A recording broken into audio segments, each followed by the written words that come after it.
আজ আমি চলে গেছিলাম আমার বান্ধবী ললিতার সঙ্গে দেখা করতে। হ্যাঁ, তবে এটা দেখা আমি বলবো না, কারণ ওর প্রজেক্টের কিছু হেল্পের দরকার ছিল, তাই আমি চলে গেছিলাম ওকে হেল্প করার জন্য। তানিশাদের ঘর।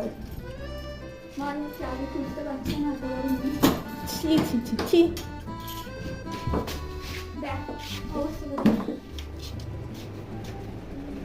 কেমন আছেন ম্যাম? ভালো। তোর পুরনো বাড়িতে গেছিলাম, ওখানে আমরা গিয়ে খাওয়া দাওয়া করে চলে গেছিলাম একেবারে ছাদে। ছাদে আমরা ভাবছিলাম একেবারে ওর প্রজেক্টের জন্য ভিডিও টিডিও করে নেবো, কিন্তু হুট করেই এমন বৃষ্টি চলে এলো, তো আমরা নিচে এসে আগে স্ক্রিপ্টটা লিখে নিতে শুরু করে দিলাম। স্ক্রিপ্টটা লেখা হয়ে গেলে, বৃষ্টি থেমে গেলে আমরা গিয়ে আবার ছাদে ভিডিও করব। রেডি ইন্টারভিউর জন্য? ওই যা তাকিয়ে বল। হ্যাঁ একদম। ও, পিছনে গাছটা সুন্দর আছে।